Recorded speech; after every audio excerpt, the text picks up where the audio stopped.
한번 따라해볼까요? 다윗 언약. 다윗 언약. 이것을 개관하고 다룰 수는 없어요. 지금요. 일단 17장에 다윗 언약이 있다라는 것만은 분명해요. 한번 따라해볼까요? 다윗 언약. 하나님에게 다윗에게 하신 말씀이에요. 뭐라고요? 다윗에게 영원한 왕조를 허락하십니다. 무슨 말이냐면요. 다윗에게 영원한 왕조를 허락할 것이다. 그에 대한 하나님의 조치가 그 후대에 솔로몬 성전을 건축하고 그 성전과 함께 영원히 함께 하실 것이다. 이렇게 언약을 하신 내용이거든요. 핵심이 뭐냐면은 하나님의 창조 사역이 다윗 왕조를 통해서 반드시 다윗 왕조를 통해서, 즉 이스라엘 백성 언약 맺은 내용이 다윗 왕조를 통해서 언약을 다시 맺었죠. 그게 다윗 언약인데, 시내산 언약이 갱신된 게 다윗 언약인데, 다윗 왕조를 통해서, 즉 이스라엘 백성을 통해서 영원히 지속될 것이다. 즉 하나님의 창조 사역은 당신이 택한 백성을 통해서 세상 가운데 이루어질 것이다. 그것 때문에 뭐라고요? 포로비안 공동체 여전히 하나님의 이 아담부터 시작된 창조 사역이 유효하다. 그게 뭐냐면은 외의 자손을 통해서 이 땅을 향하신 하나님이 행하신 일, 하나님이 이 역사를 향하여 이스라엘 백성을 통해서 드러내신 그 일을 찬양하며 하나님의 나라가 온전히 이루어지기를 어떻게 하나님께 영광을 돌리는 예배 공동체. 그것이 이스라엘 백성의 기능이라는 것. 자, 그 핵심이 여기 있어요. 한번 따라서 영원한 왕조. 영원한 왕조. 왕조 언약. 이게 그런지 안 그런지 보셔야 돼요. 하나의 계시 사건은요, 뚝 떨어진 게 아니라는 거예요. 자, 이사야가 예언했고, 이사야 시대에 다른 예언자가 예언했어요. 그 예언이 맞는지 안 맞는지, 다 하나님으로부터 듣고 예언했다면 다 맞는지 안 맞는지 어떻게 알 수 있을까요? 그 선포된 내용이 실제 역사 가운데 드러납니다. 그리고 후대는 그것을 가지고 끊임없이 어떻게 해요? 하나님이 누구신지, 하나님 창조자 하나님이요, 이스라엘 백성을 왜 부르셨는지, 그를 통해서 드러내시고자 하는 하나님의 사역이 무엇인지. 그런데 이스라엘은 그런 하나님의 통치를, 이스라엘 백성을 불러 이루시고자 하는 언약의 내용을 잃어버리고, 그 하나님이 누구신지를 잊어버리고, 가나안 땅의 거민들처럼 그런 방식으로 하나님 통치를 바라보고 나아갔단 말이에요. 하나님께서 이스라엘 백성들 가운데 드러내신 그 하나님 통치가 무엇인지를 이사야는 그 하나님 통치, 하나님께서 이스라엘 역사 가운데 계시된 그 하나님이 누구신지를 그 시대 정신에, 즉 가나안 거민과 같이 하나님 나라가 그렇게 이루어질 거라 생각했던 그러한 왕들의 통치에 가려져서 보이지 않던 하나님 통치가 이사야를 통해서 온전히 드러났단 말이에요. 하나님께서 이사야를 통해 그 하나님 통치를 바라보게 하시고, 이사야를 통해서 그 하나님을 경험한, 즉 부활하신 예수 그리스도를 경험한 사도들이 그것이 왜 절대 생명인지, 그것이 왜 하나님 나라인지, 그것만이 오늘 우리의 왜 구원이 되는지, 그 토대 위에서 그들이 이 땅에 증인으로서 사역을 감당한 것은 이사야가 그 하나님을 경험했단 말이에요. 그리고 그 하나님의 통치, 하나님의 지평에서 이 역사를 바라봤을 때 그들이 얼마나 잘못 가고 있는지를 알고 그것을 선포했단 말이에요. 하나님께로 돌아오라. 다른 예언자는 뭐라고요? 다른 예언을 했겠죠. 그들도 뭐라고요? 하나님 경험은 분명했다. 그런데 그것이 진짜 하나님의 계시가 되기 위해서는 역사 가운데 확인이 되는 거예요. 그리고 그것을 후대는 그 하나님 통치를 바라보고, 그렇죠?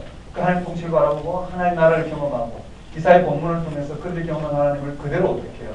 오늘 우리가 들려주고 반복해서 들려준 결과가 바로 성경에 기록된 내용들입니다. 내가 좀 옆으로 갔는데요. 여기 다윗 언약이 마찬가지. 하나님께서 다윗을 통해서 당신의 통치를 드러내시겠다. 다윗 언약이 얼마나 유효한지를 다윗 왕조 건립을 통해서, 다윗 왕조를 세운 내용을 통해서 지금 설명하고 있어요. 이해되시죠? 이 언약의 내용이 어떻게 신실하게 이행되었는지를 이 10장부터 29장까지의 내용을 통해서 설명하고자 한 거예요. 한번 따라올까요? 다윗 언약. 다윗 언약. 자, 이 내용 앞뒤 전으로 보면요.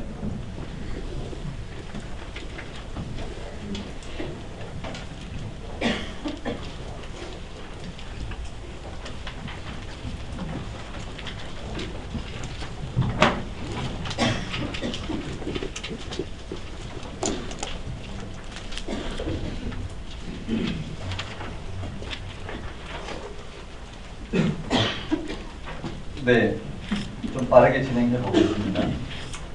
거기에 17장은 다윗 언약이에요.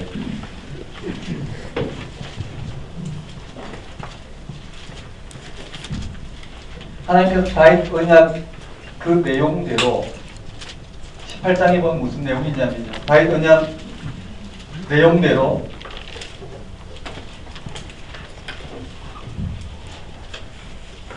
그게 다윗 언약 내용대로 실제로 하나님께서 다윗을 통해서 다윗 왕국을 세우는 장면이 18장, 19장, 20장에 언급되어 있어요. 한번 따라해볼까요? 다윗 왕국. 다윗 왕국. 다윗 언약 여기 포함되어 있죠. 다윗 언약의 내용대로 실제로 다윗 언약의 내용대로 실제로 하나님께서 다윗을 통해서 그 왕국을 세우는 장면이에요. 그게 어떤 내용이냐면은 18장부터 20장까지는 다윗 왕국을 세우는 장면인데 하나님께서 허락하신 가나안 땅을 정복하는 내용을 통해서 그걸 담아내고 있어요. 자, 거기에 18장에 보면 다윗이 주변 국가를 정복해요. 한번 따라해볼까요? 주변 국가 정복. 주변 국가 정복. 네, 그냥 장이 뭐가 있는지만 보면 돼요. 주변 국가를 정복하는데 여기에 여러 나라들이 쭉 언급되어 있어요. 그 나라가 뭐냐면은 블레셋, 모압, 소바, 아람, 하맛, 에돔 이렇게 되어 있어요. 다윗이 주변 국가 정복하는 내용들이 그렇게 쭉 언급되어 있어요. 한번 따라해볼까요? 주변 국가. 주변 국가. 그리고 19장에 보면 네, 암몬, 그쵸? 그 다음 20장에 보면 블레셋과의 전투, 이 내용들을 쭉 기록하고 있어요. 한번 따라해볼까요? 다윗 왕국. 다윗 왕국. 자, 주변 국가 정복하는 내용이 20장까지 언급됨으로 말미암아 하나님께서 다윗 언약의 근거에서 다윗 왕국을 세우는 장면이에요. 자, 이 앞뒤 내용이 중요한데요. 그 앞의 내용이 무엇이냐면은 먼저 10장부터 한번 볼까요? 한번 따라볼까요? 사울 왕에서 다윗 왕으로 왕위 개선. 네, 10장 보면 이렇게 돼 있어요. 10장에 보면 내용 자체가 뭐라고요?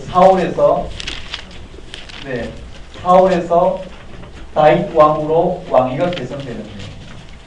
자, 다윗 언약에 의해서 28장, 29장에는 저 다윗 언약이 실행이 되는 거예요. 한번 따르고 다윗 왕에게서 솔로몬 왕으로 다윗 왕에서 솔로몬 왕으로 왕위가 개선됩니다. 되셨죠?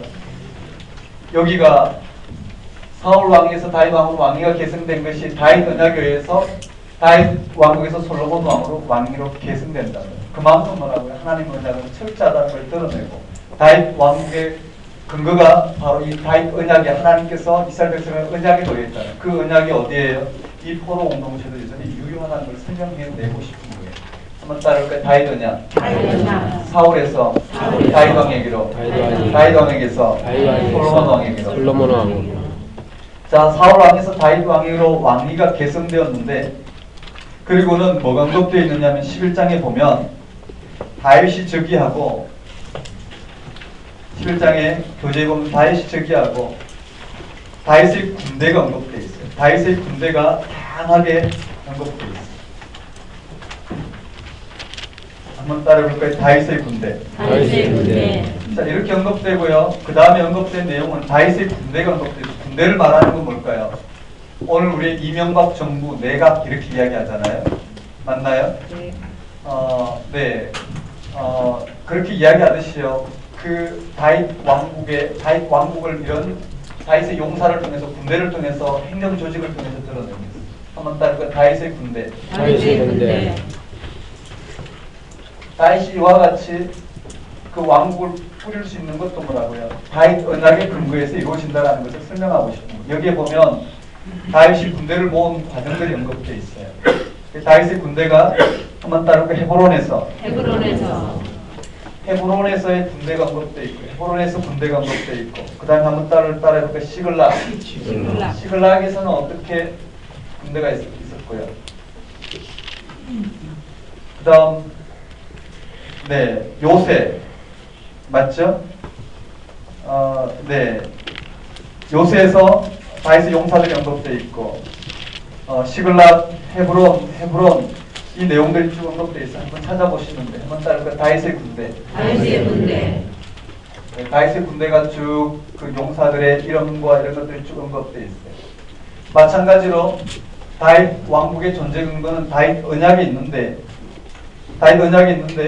그런 다윗의 군대가 요 위에 있단 말이에요. 여기는 사울에서 다윗 다윗으로 왕위가 사울 왕에게서 다윗 왕으로 왕위가 바뀌고 다윗 왕국의 기초 토대인 이 다윗의 군대가 언급되었다면 여기는 바로 이 위에 있어요. 한번 따라볼까요? 다윗의 군대. 다윗의 군대. 다윗 왕국을 드러내는 다윗 왕국의 기초를 드러내는 요소들이죠.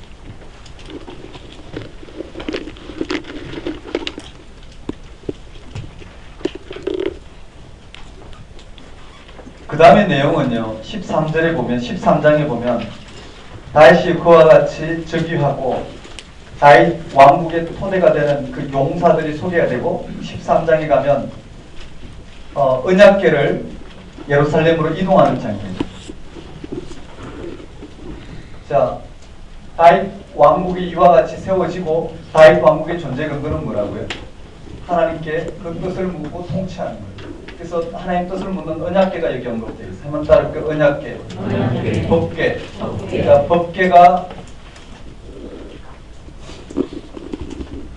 13장부터 16장까지 법궤에 대한 내용들이 아주 자세하게 언급돼요. 법궤에 대한 에피소드들이 자세하게 언급되어 있어요.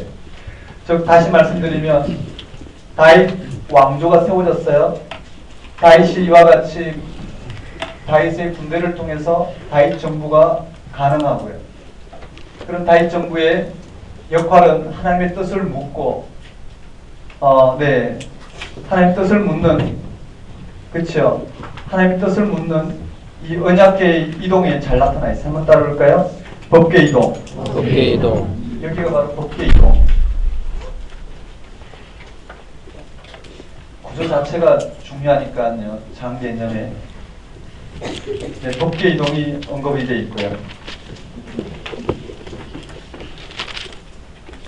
그 다음 21장부터 26장까지는 성전 건축 준비예요. 한번 따라볼까요? 성전 건축 준비. 성전 건축 준비. 이 하나님 뜻을 묻는 법궤가 그치 놓여야 될 장소인 성전 건축이 24장, 26장까지로 변경되어 있습니다. 한번 따라볼까요? 성전 건축. 성전 건축 준비. 자, 구조가 나왔어요. 한번 따라해봅시다. 다윗 언약. 다윗 언약을 통해서 하나님께서는 하나님의 통치가 다윗 왕을 통해서 드러나도록 분명하게 했다고. 다윗 언약을 확인했어요. 뭐라고요? 하나님의 통치가 다윗 왕조를 통해서 이루어지는 이 약속이 어떻게 영원히 효력이 있는 약속이라는 것을 언급했어요. 그 약속대로 하나님은 다윗의 왕국을 세우셨어요. 맞죠? 다윗의 왕국을 세우셨어요. 자, 그 왕국은 사울에서 다윗 왕으로 왕위가 왕조가 바뀌면서 시작됐어요. 그리고 여기에 다윗의 용사를 통해서 하나님께서 세우신 다윗 왕국의 기초 토대를 언급하고 있고, 그 다윗 왕국이 해야 될 일은 하나님의 뜻을 묻고 통치하는 역할. 이해되시나요? 하나님의 뜻을 묻고 하나님의 뜻이 드러나도록 통치하는 역할. 그것을 지금 말하고 싶어요. 다윗 언약의 핵심은 하나님이 다윗 왕국을 세우시는데, 맞죠?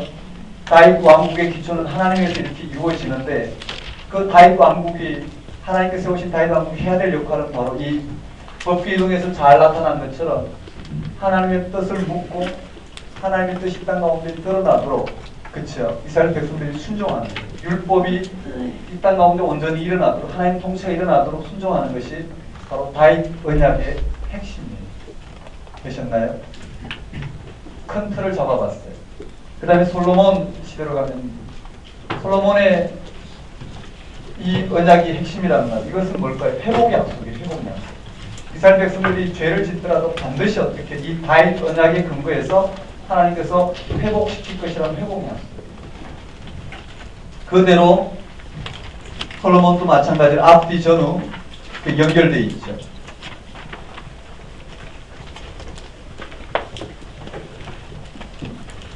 앞에 보면은요, 한번 따라올까요? 다윗 왕에게서 솔로몬 왕으로 왕이 개성.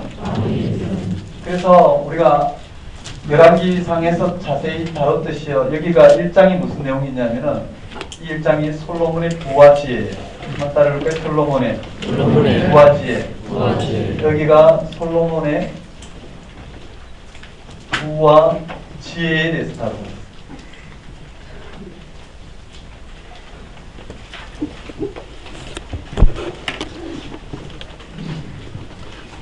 두 번째 내용은 2장인데요. 크게 한번 잡아볼게요. 일단 제목부터 잡아볼게요. 한번 따라볼게요. 이방인의 인정과 한번 따라해볼까요? 후람의 히람과 교역. 한번 따라해볼까요? 이방인의 인정과 히람과 교역.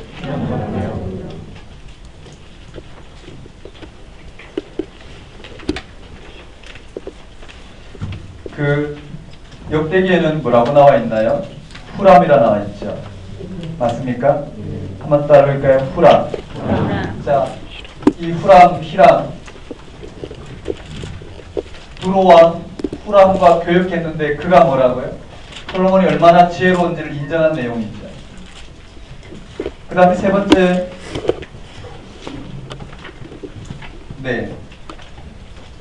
세 번째는 3장에 보면 성전 건축이에요. 그치요? 한번 따라볼까요? 여기 이렇게 봅시다. 히람과 교육하고 있고요. 여기 마지막에 역군을 일으켜요. 한번 따라볼까요? 역군을 일으키고 그 다음에 성전 건축에 들어가요. 한번 따라볼까요? 성전 건축. 몇 장까지 들어가냐면 성전 건축이 4장까지 연결이 되어 있죠. 지금 열왕기 상을 전제로 이야기하고 있어요. 한번 따라볼까요? 성전 건축. 성전 건축이 클라이막스도 이렇게 드러나는데요. 이렇게 돼 있어요. 한번 따라볼까요? 솔로몬의 부화지혜. 히람과 교역. 역군. 자, 솔로몬의 부화지혜와 그 다음에 이방과 교역한 교역 내용과 역군을 일으켜서 행하고자 하는 것은 성전 건축이었어요. 맞죠? 그 다음에 5장에 가면 무슨 내용이냐면요. 다시 또 뭐가 언급됐냐면, 5장에 보면 뭐가 언급돼 성전 봉헌에 대해서 언급되어 있어요. 한번 따라볼까요? 성전 건축. 성전 건축에 따른 성전 봉헌이에요. 한번 따라해 봅시다. 성전 봉헌. 자, 5장, 6장, 7장까지가 이 내용이죠. 성전 봉헌 내용 이후에 여호와께서 어떻게 해요? 다윗 언약을 다시 한번 갱신해주는 솔로몬과 약속한 장면. 한번 따라볼까요? 솔로몬의 부화지혜, 히람과 교역, 역군, 성전 건축, 봉헌, 여호와의 응답. 응답이 바로 7장에 나오는 솔로몬 약속이에요.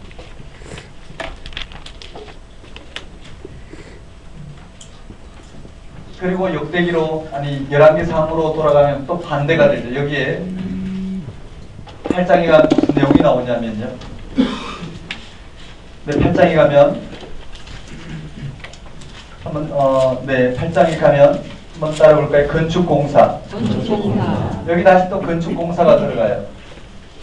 솔로몬의 궁들이죠. 건축공사 언급되고 여기에 히람과 교역이 또 나와요. 한번 따라볼까요? 히람과 교역. 역군인가요? 히람과 교역이죠. 한번 따라볼까요? 히람과 교역. 성전 건축에 역군도 포함되고 있고요. 아주 요약 진술하고 있어요. 그리고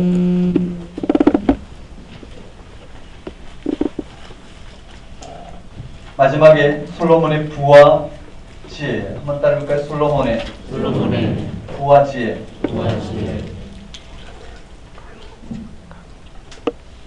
이게 열왕기상 1장부터 11장까지 내용을 전제로 역대기를 봐야 돼. 그걸 재료로 삼아서 뭐라고요? 역대기서는 새로운 메시지를 전하는 거예요. 어디에요? 하나님의 창조 사역의 긍정을 지금 이야기하고 있어요. 열왕기상하는 뭐를요? 이스라엘 백성들이 왜 멸망하게 됐는지 이유를 찾는다면 멸망 이후에 여기에서 뭐라고요? 하나님 통치가 여전히 유효하다는 것을 지금 드러내고 있어요. 한번 따라해볼까요? 솔로몬의 부화지혜. 마지막에 솔로몬의 부화지혜. 네, 여기에 솔로몬의 부화지혜가 언급됐다면요, 맞죠? 그 다음에 여기에 희람과 교육, 역군, 성전 건축이 여기 한번 따를까요? 건축공사, 역군, 희람. 내용이 이렇게 다 대비가 되죠. 다시 한번 따를까요? 여기 한번 따라해봅시다. 성전 건축. 4장까지 언급되고 그 다음에 성전 봉헌. 응답. 솔로몬 약속. 네, 이 앞뒤 정의에서 뭐가 언급되어 있냐면 한번 따를까요? 건축공사. 자, 이방이 여기 희람과 교역. 역군. 희람과 교역. 부화지혜. 이렇게 대비가 되고 있죠. 이걸 통해서 드러내고자 하는 핵심은 뭐라고? 열왕기상을 가져와서 드러내고자 했던 핵심은 바로 다윗 언약이 얼마나 유효한지를 솔로몬 전체의 통치를 통해서 드러내고 있는 게 핵심이라는 거예요. 되셨나요? 열왕기상하고는 조금 관점은 달라요. 하지만 근원적으로 말하고자 하는 것은 같다라는 거예요. 이 정도로 보면 되지 않을까 생각합니다. 전체 흐름을 잡아보는 거죠.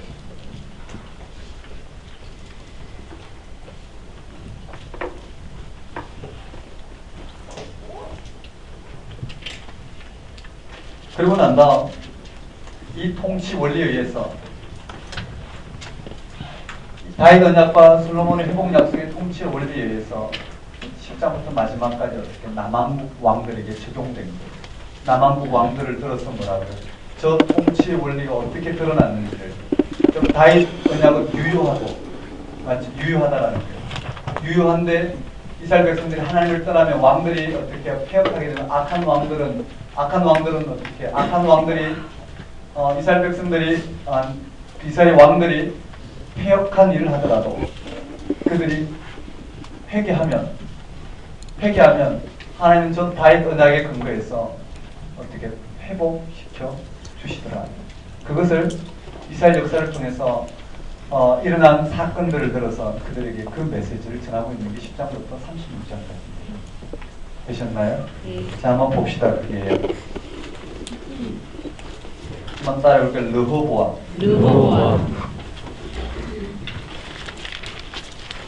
10장, 11장, 12장은 르호보암에 대한 내용이에요. 잘 보셔야 되는데요. 여기 10장부터 12장까지는 한번 따라해봅시다. 르호보암.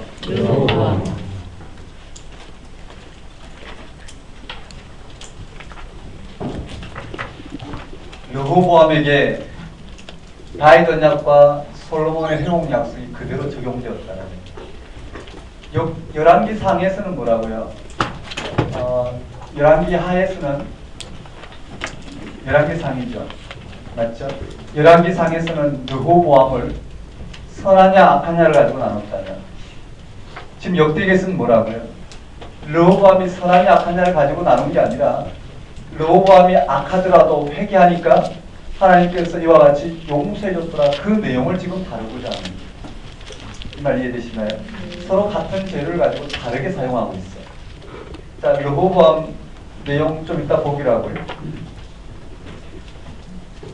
르호보암이 그렇게 들어가 있고요. 그 다음에 르호보암의 아들 아비야가 나오고 아사가 나와요. 한번 따라 아비야. 아사. 자, 르호보암 다음에 아비야, 아사가 나오는데 그게 13장부터 16장까지. 한번 따라 볼까요? 아비야. 아사. 아비야와 아사를 통해서 13장부터 16장까지 또 한 주제를 말하고 있어요. 르호보암을 통해서 이야기된 그 내용을 좀 더 발전시켜서 어떻게 아비야와 아사를 통해서 뭘 말하고자 하냐면 하나님의 다윗 언약을 통해서 이루어진 이 통치가, 이 언약이 솔로몬을 통해서 확인되었죠.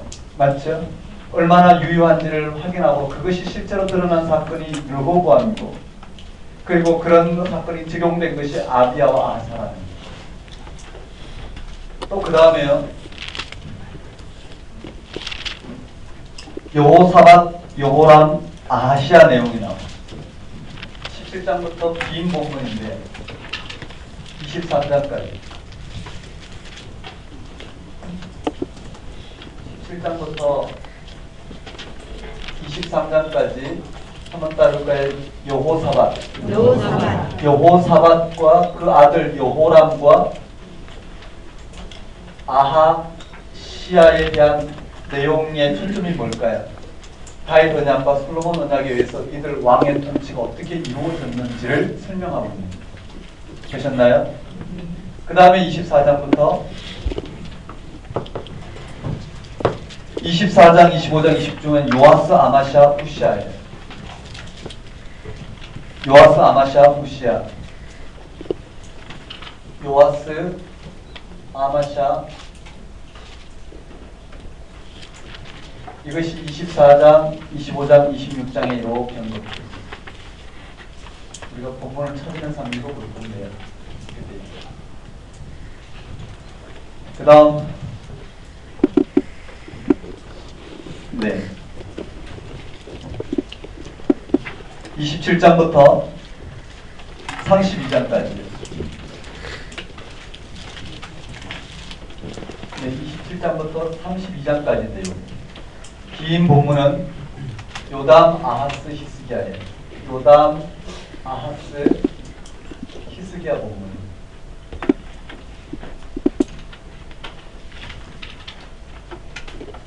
그 다음에 33장 문하세, 아몬, 요시아가 언급되어 있죠.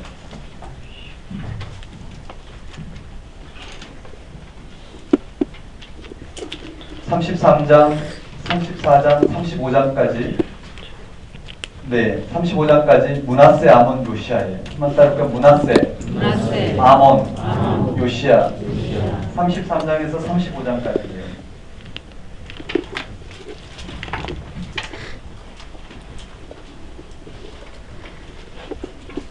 따라해볼까요? 문하세. 실제 문하세는 여기 있어요. 적어봅시다. 한번 따라해볼까요? 문하세, 아몬. 한번 따라해볼까요? 아몬, 요시아. 요시아 본문이 여기 온 거예요. 어쨌든 문하세, 아몬, 요시아 같은 본문을 여기. 나머지는 요시아의 세 아들과 그 손자가 통치하는 멸망이 언급된 내용. 이렇게 연결됐어요. 르호보암 하나만 볼까요? 이 구조가 명확해야지요. 왕들이 있다고 해서 다 한 만일에 묵상을 하는데 이렇게 조금 묵상했던 내용이 들어오지 않는다. 이 내용은 이렇게 연결하고 있어요. 이해되시죠? 내용은 이렇게 연결되어 있어요.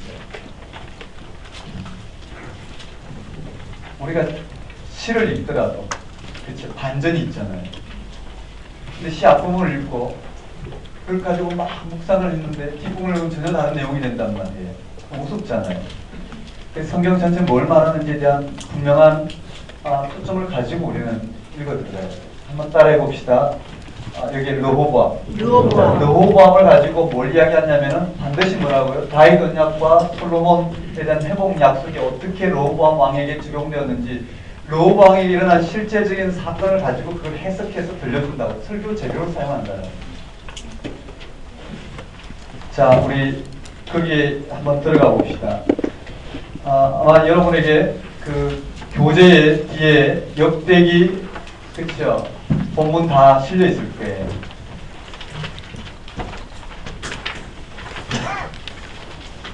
역대기 심화학습에 보면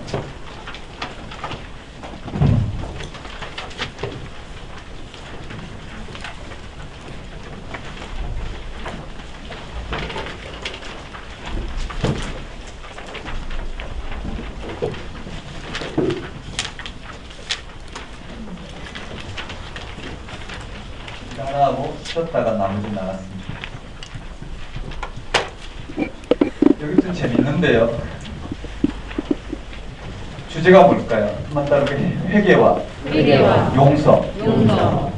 딱 르호보암의 주제는요. 한번 따로 회개와 회개와 용서예요. 용서. 이게 딱 잡혀야 돼요. 한번 따라올까요? 회개와 회개와 용서. 용서. 그게 뭘까요? 다윗 언약과 솔로몬 언약을 통해서 다윗 언약이 얼마나 유효한지를 들려줌으로 말미암아 전체 역대기 전체 주제를 르호보암에 다시 한번 확인하고 그 주제가 파생되어져서 주제가 이 주제를 좀 더 심화시켜서 아비야 마사에 이 주제를 좀 더 심화시켜서 여호사밧 이 본문에 이 주제를 좀 더 심화시켜서 요아스 이 주제를 좀 더 심화시켜서 요담 이 주제를 좀 더 심화시켜서 이쪽 문하세로 간단 말이죠. 이해되시나요? 이 르호보암은 이 전체 주제의 한 예란 말이죠. 지금 역대기가 어떻게 구성되어 있는지만 보기만 해도 메시지는 들어오기가 합니다. 자, 거기에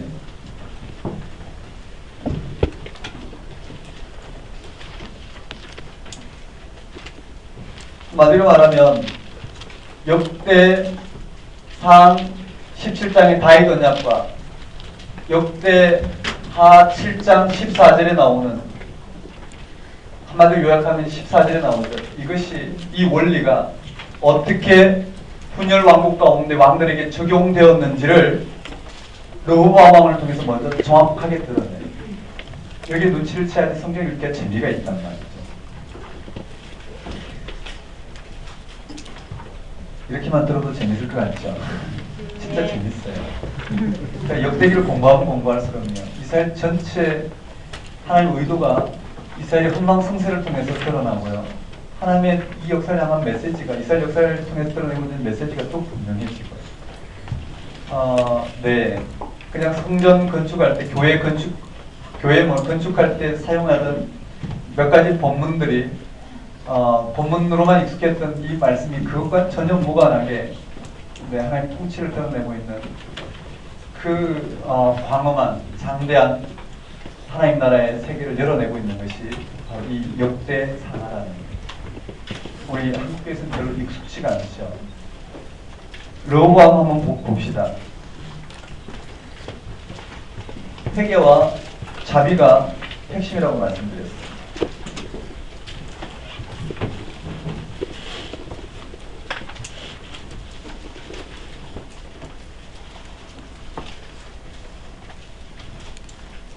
자, 르호보암 10장에서 12장까지 주제 하나만 읽고 시작합니다.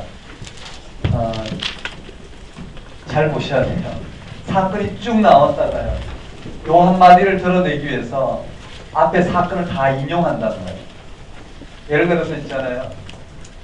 우리 아버지는 참 인자하신 분이야. 해놓고 어떻게 해요? 막 예를 든단 말이죠. 우리 아버지는 죽도록 때리시고는 나중에 빵을 사주시죠. 뭐 어떤 예를 들었든 말하고자 하는 건 뭘까? 아이한테 지금 그 예를 적절하게 들었든 적절하게 못 들었든 적절하게 들었다는 아이는 적절하게 들었지만 보는 사람은 초점이 어떻게 때렸다는데 초점이 맞추면 이게 아버지가 뭐 그래 그쵸? 기준마다 다 다르단 말이죠. 하지만 드러내고자 하는 의도는 뭘까요?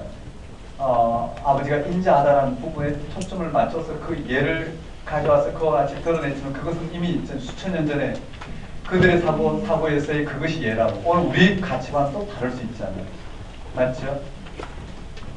의리가 중시되던 시대에는 그 의리가 초점이지만 그게 아닌 정말 합리적인 사고가 이성적인 판단이 중요한 시대는 그 의리가 어떻게 때로는 무모할 정도로 비춰지는 것처럼 전혀 다른 것 같아요. 하지만 어떻게 그 시기에 그 사고방식 그들이 드러내고자 하는 그 의도를 가지고 본다면 그 사건은 오늘 우리의 판단 기준이 아닌 맞죠? 우리의 판단 기준이 아닌 그 당시에 그것을 근거로 드러낸 사건으로 합당한 사건으로 우리에게 비춰질 거라는 성서시대에 그들의 그치요 세계관을 가지고 본다면 즉 지구가 평평하다고 생각하고 여전히 어떻게 해요? 태양이 지구를 돈다고 생각하던 그 시대란 말이죠. 자 12절 한번 읽어볼까요? 12장 12절 한번 읽어보겠습니다.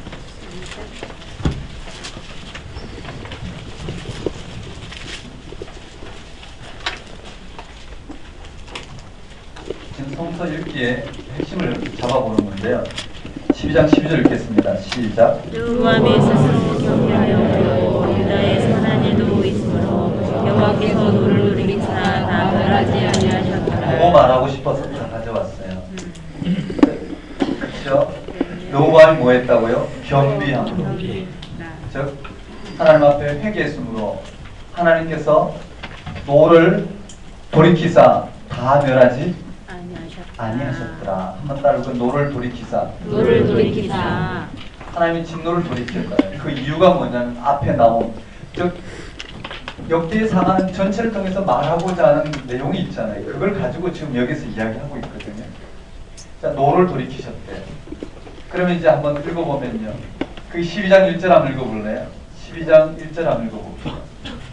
읽겠습니다. 시작. 여호와의 나라가 견고하고 세력이 강해지되 그가 여호와의 영광을 버리니 온 이스라엘에게 많은지라. 그가 뭘 했다고요? 여호와의 율법을 네, 버리니 여호와의 율법을 버렸다라는 거예요. 패역하였죠? 맞죠? 그런데 하나님이 용서하셨단 말이에요.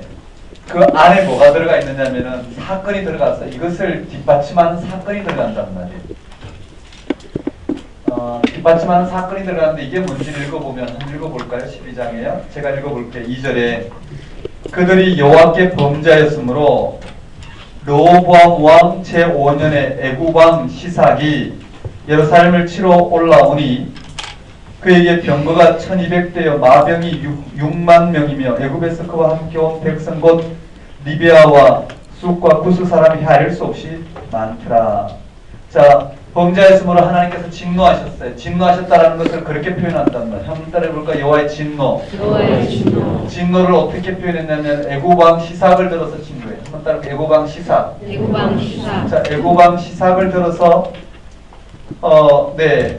유다의 견고한 성읍들을 빼앗고 예루살렘에 이르니 그때 유다 방백들이 시삭의 일로 예루살렘에 모였는지라.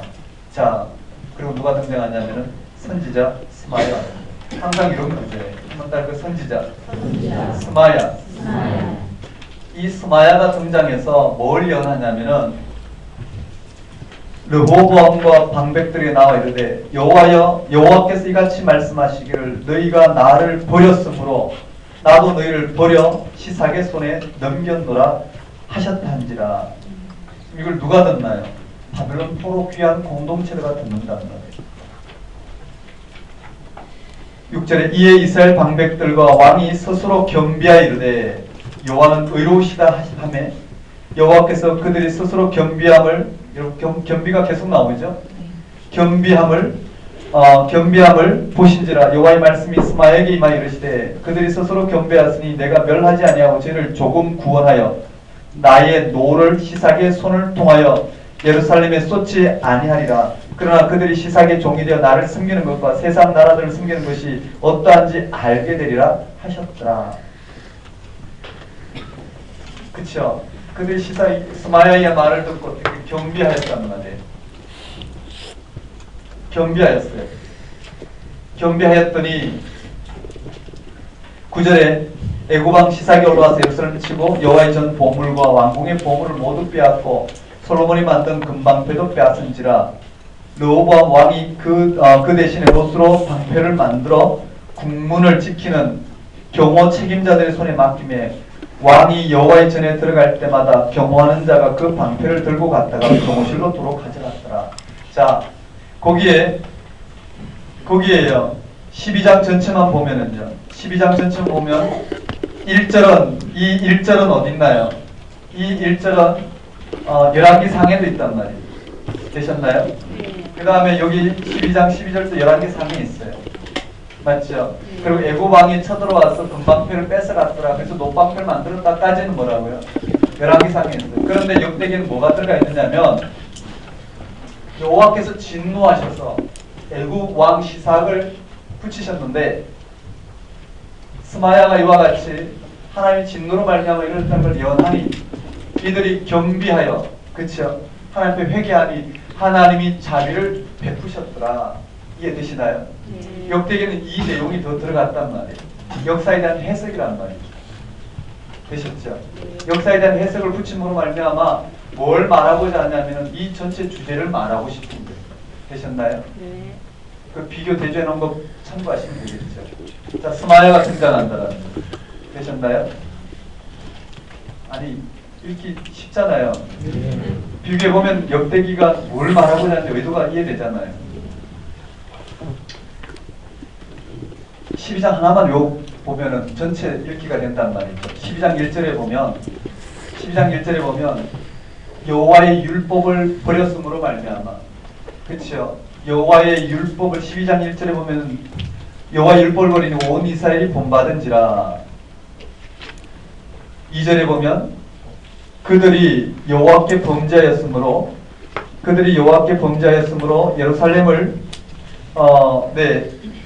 예루살렘을 치러 올라오니 그게 2절과 9절로 연결된단 말이에요.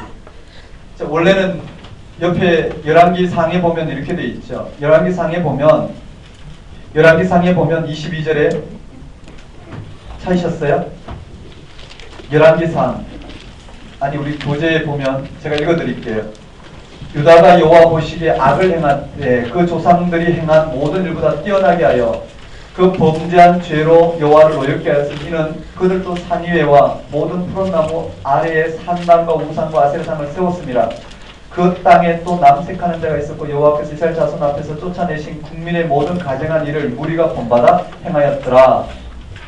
그때 누가 올라왔느냐면은 여로보암 왕 제5년에 애굽왕 시삭이 올라와서 예루살렘을 치고 보물을 다 빼앗아 갔더라. 그리고 여로보암 죽었더라. 이게 열왕기 상의 내용이에요. 저를 한번 봅시다. 이게 여러분 기본적으로 구조가 팩트는 여러분 읽으시면 되는 건데 뭐냐면 여로보암 정부가 솔로몬 왕과 같이 악을 행하였다라고 사실 언급하고 있어요. 그리고 우상을 숭배했다. 그 다음에 애굽왕이 올라와서 예루살렘 성전을 치고 금방패를 뺏어 갔다. 그리고 르호보암이 결국은 죽어 어떻게 해요? 열왕의 무덤에 묻혔다. 그게 열왕기 상의 내용이에요. 즉 르호보암이 다윗의 길로 가지 않고 악을 행하였다라는 거예요. 그런데 역대기는 그걸 해석한다는 말이에요. 즉 범죄하였으므로 말미암아 애굽왕이 올라왔는데 올라온 이유가 무엇이냐면은 하나님의 진노로 말미암아 애굽왕을 들어 이스라엘 백성을 치게 하셨다라는 거예요. 그런데 스마야를 통해서 예언을 했는데 너희들이 이 범죄했음으로 말미암아 하나님 이와 같이 진노를 하나님의 진노가 바로 이 애굽왕 그렇죠? 시삭이 올라와서 치는 사건이라는 거예요. 그러자 모두가 다 뭐라고요? 경배하여 하나님께 회개했더니 하나님께서 어떻게 해요? 그를 구원시켜 주셨더라. 그 결과적으로 뭐라고? 애굽왕 시삭에서 완전히 멸망당하지 않고 벗어난 것은 하나님의 도우심이라는 걸 지금 이야기하고 있는 거예요. 이 말 이해되시죠? 이게 역대기에 추가된 내용이다. 비교해보면 역대기 내용이 뭔지가 확연하게 들어옵니다. 12장 1절 가지고 12장 가지고 한번 살펴봤어요. 되셨습니까? 네. 자, 스마야 예언이 여기 언급되어 있어요. 별 붙이고 노트에 여기다가 그 나눠진 자료에 메모하더라도 몇 개 안 들어가요. 금방 여기다 다 정리할 수 있어요. 읽고 정리하는 건 여러분이 노동이 좀 필요하겠죠. 전체 흐름을 여러분들이 파악하기 힘드니까 이렇게 파악해서 나머지 내용들을 여러분이 잡아가는 건 여러분 몫이에요. 되셨습니까? 네. 여기 역대기를 한 번도 안 읽어본 사람도 있을 거예요. 그렇지 않아요? 그렇지만 강의 원활함을 위해서 직접 읽지는 않고 이렇게 어떻게 읽는지만 바로 봤어요. 여기 결론이 나와 있고요. 이제 앞에 가면 무슨 내용이 나오냐면 10장은 11기에 나온 내용과 똑같아요.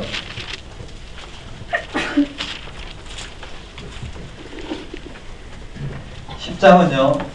솔로몬 왕이 10장의 내용은 그러니까 10장 내용 같은 경우는 역대기에서 공부할 필요는 없겠죠. 역대기에 나온 내용만 잡으면 돼요.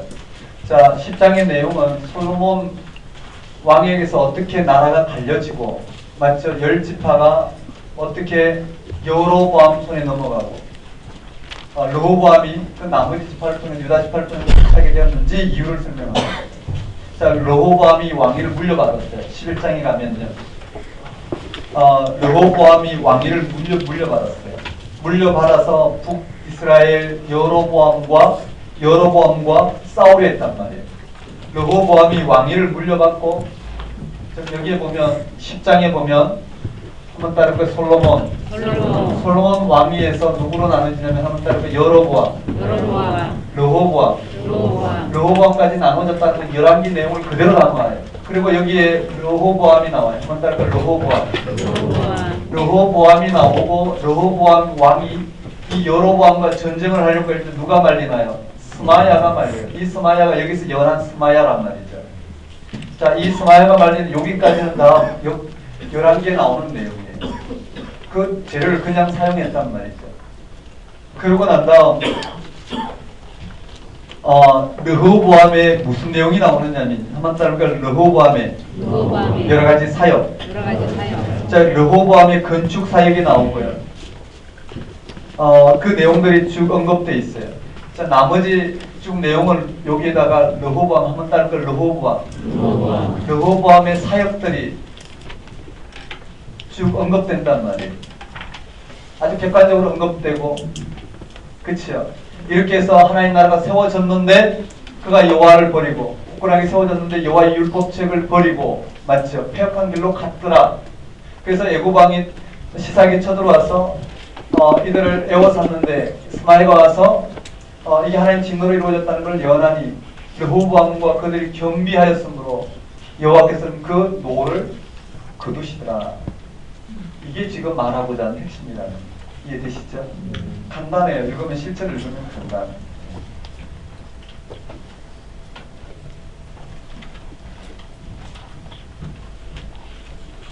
예전에는 역대기를 직접 모여서 며칠을 이렇게 합숙하면서 몇 명 우리 도움종사님들하고 읽은 적이 있어요. 저한테 별명을 붙여줬어요. 목사님하고 성경을 읽으니까 잘 읽혀지더라고요. 성경 읽혀지게 하는 남자라고. 성경의 특징이 그래요. 그래서 같이 그 내용을 무슨 말 하는지를 듣고 같이 읽기만 해도 그래도 읽혀져요. 전혀 새로운 부분을 읽혀져요. 이렇게 무슨 내용 무슨 말씀을 하는지 실제로 이렇게 접했던 부분을 통해서 좀 성경이 말하는 그 세계 속으로 들어갈 것 같지만요. 가서 바로 안 읽으면 9시간 지나서 읽으면 반으로 뚝 떨어져 있어요. 그 다음에 읽으면요. 분명히 알긴 알겠는데 문자적으로만 더 이상 성경이 말하고자 읽을 수가 없는 거예요. 그러니까 바로바로 영적인 부분은 바로바로 살펴보고 내가 소환하고 그 세계를 만나고 이런 작업들이 반복적으로 필요하죠. 자, 여기까지 르호보암의 이야기 핵심 잡으셨죠? 간단하잖아요. 르호보암이 솔로몬 11개 상의 내용을 아는 사람이라면 뭐라고요? 솔로몬 국가가 나눠졌더라. 이게 10장 내용이고 11장에는 르호보암이 여로보암과 전쟁하려고 했는데 스마야가 말려서 전쟁하지 않았더라. 그리고는 르호보암의 사역들이 건축 사역과 기타 여러 가지 사역들의 내용이 나와 간단하게 몇 가지 정리할 수 있어요. 그렇게 르호보암을 통해서 나라가 다시 세워졌는데 분열된 왕국이 어수선한 왕국이 세워졌는데 어떻게 여호와의 율법을 버리고 악한 길로 갔다. 애굽왕 시삭이 쳐들어왔는데 그것을 역대기는 뭐라고 이야기하냐면 스마야를 통해서 하나님의 진노의 사건이었고 거기에 이스라엘 백성들이 경배에 돌이키니 여호와께서 용서했다. 말하고 싶은 부분은 뭘까요?